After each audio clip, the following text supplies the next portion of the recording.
You're an atheist. Yes. I could do the same to you, you know. Why? Since you're the host, I won't say it, but in other circumstances, I would say I don't approve of religion. I recognize your right to it. But You don't approve of religion because? because it's mystical, because it's based on faith, not on reason and facts. So for you, but not for others, okay, what do you care? Somebody wants to worship a Christmas tree or a telephone pole, that's their business. I wouldn't stop them legally. I said I grant them the right to believe anything they want, but I don't have to approve. And the question was, I would say, you know, at them, Yeah. but I would never pass any laws to stop them. Yeah. You've got to allow that you're not smart enough to know whether or not there's a God. Yes, I am, and everybody here is. Is what? Smart enough. That doesn't take much intelligence. You know why? Why? Because you're not called upon, I cannot be called upon to know a negative or to prove a negative. If there is a God and you prove it, that's fine. But you can't tell me you can't know that there isn't. I would say, yes, I know that there isn't because I've been given no evidence. Why can't we have you say, Mr. Donahue, I can't prove there's a God, so I just have to take a pass on that one. No comment. I don't know. Why don't you say I don't know rather than I'm sure there isn't? Because you can't accept, even as a hypothesis, something for which there is no evidence. You've got to be impressed with the universe. When you see order in the universe, this wasn't an accident, Miss Rand. Oh, now you've got to give me a few minutes. What do you think would happen in a disorderly universe? In a disorderly? What's the concept of order? What does it have to do with the things which exist? If they clashed with each other, if there were contradictions, they wouldn't exist. There is no such thing as a disorderly universe. Our whole concept of order comes from observing reality. And reality has to be orderly because it's the standard of what exists. Right. So the contradictions cannot exist. Okay. Well, how in the world did we get all this order? Aren't you impressed with that? No, because the order is only in good cases in the minds of your scientists who are able to understand some part of it. Yeah. But there isn't an artificial order in the universe, and it's not chance. What would be the alternative? Nature.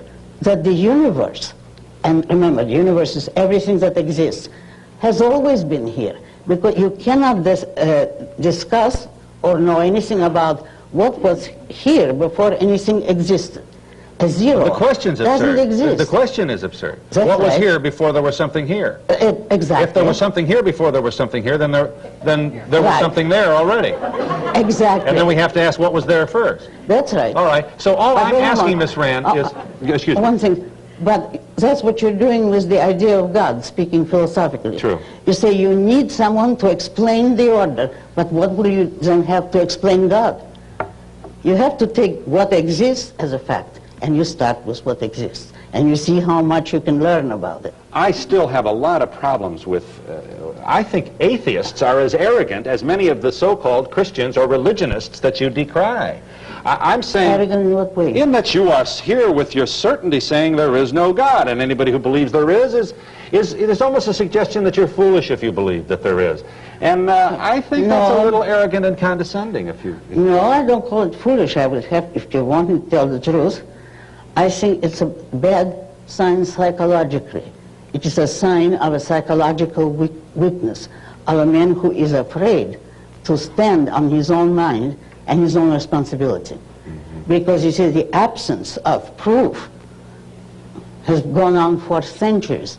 Every argument for the existence of God is incomplete, improper, and has been refuted, and people go on and on because they want to believe. Well, I regard it as evil to place your emotions, your desire, above the evidence of what your mind knows. Okay. The real issue here, as far as man is concerned, is that when you accept All right. such an important issue as the creation of the universe, Yes. on faith, you're destroying your confidence and the validity of your own mind.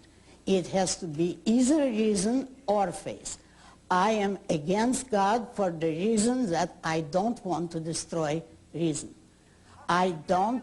Give us a chance, all right? We appreciate your zeal, but if you continue that, it's going to make it difficult for the other people to absorb what's going on here. He says, how can I be against God? I'm against those who conceived that idea.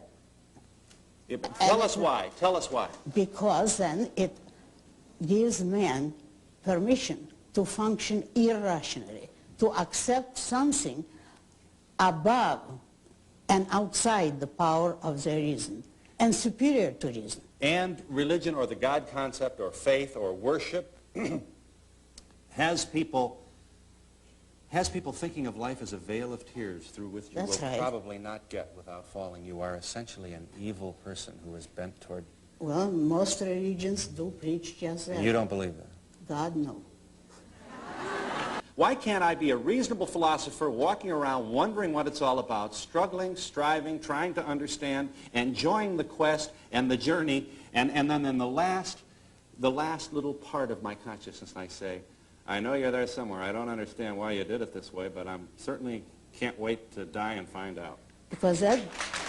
Tell me, I'm not grandstanding. Do you understand that? Are you? I'm not trying to be cute now. I'm honestly trying to understand, and I know that it's easy to step on a person of your controversial view and wave a flag, and I don't want to do that. No, but I know. do you appreciate the question? Do you understand? Why are those two things not possible? Yes, you said it, I think, unintentionally. You said, so I can't wait to die and find out. That, I am serious, is one of the results of acting on faith. You can't wait to get out of this life. And there, what's wrong with that? Because this life is wonderful, as you said. Because if you look at the universe, it's wonderful.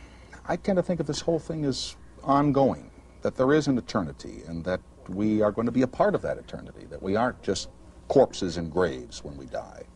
But we aren't corpses and graves. We are not there.